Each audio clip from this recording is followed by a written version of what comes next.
ভারতে উচ্চপদস্থ ব্রিটিশ আধিকারিক বলতে যেটা বোঝানো হয় তার মধ্যে প্রথমে ছিল প্রেসিডেন্সিগুলোর গভর্নর এবং তারপর থেকে গভর্নর জেনারেল। তো বাংলার প্রথম গভর্নর জেনারেল যিনি ছিলেন তার নাম হচ্ছে লর্ড ওয়ারেন হেস্টিংস। তো ওয়ারেন হেস্টিংস যিনি ছিলেন, এই ওয়ারেন হেস্টিংসের সময়কাল হচ্ছে 1772 থেকে 86 পর্যন্ত। এর মধ্যে 72 সালে তিনি বাংলার গভর্নর হিসেবে যুক্ত হয়েছিলেন এবং 73 সালের রেগুলেটিং অ্যাক্টের পর তিনি কিন্তু বাংলার গভর্নর জেনারেল হয়েছিলেন। ওয়ারেন হেস্টিংসের বিখ্যাত যে কাজগুলো ছিল তার মধ্যে এক নম্বর হচ্ছে তিনি বোর্ড অফ রেভিনিউ গঠন করেছিলেন, এরপরে একশালা বন্দোবস্ত আমিনি কমিশন গঠন করেছিলেন এবং ওয়ারেন হেস্টিংসের সময়কালে কিন্তু কলকাতা মাদ্রাসা 1781 সাল এবং 1784 সালে উইলিয়াম জোন্স এশিয়াটিক সোসাইটি প্রতিষ্ঠা করেছিল। এই হচ্ছে ওয়ারেন হেস্টিংসের সময়কালের বিখ্যাত ঘটনা। নেক্সট আমরা চলে আসবো হচ্ছে 1786 থেকে 93 পর্যন্ত, সেটা হচ্ছে লর্ড কর্নওয়ালিস।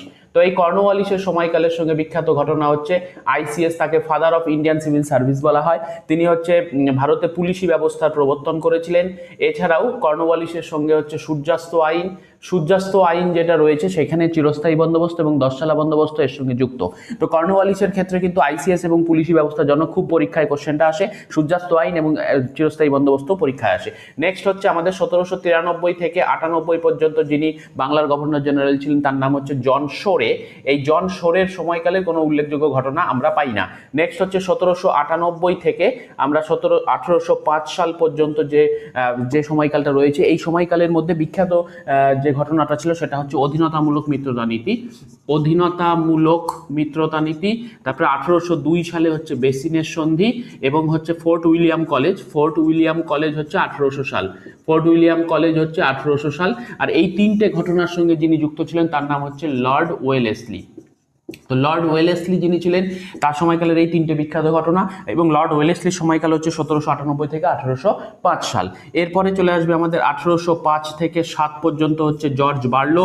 এই জর্জ বার্লোর সময়কালেও সেরকম বিখ্যাত কোনো ঘটনা আমরা পাই না। নেক্সট বিখ্যাত ঘটনা আমরা যেটা পাবো সেটা হচ্ছে এর পরবর্তী যিনি ছিলেন লর্ড মিন্টো ওয়ান।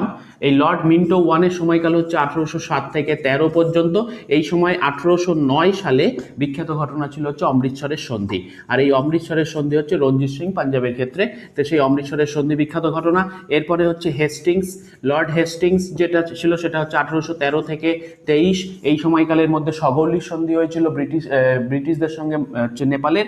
আর এর পরবর্তীকালে হচ্ছে আর্মহাস্টের সময়কাল হচ্ছে তোমার 23 থেকে 28 সাল পর্যন্ত।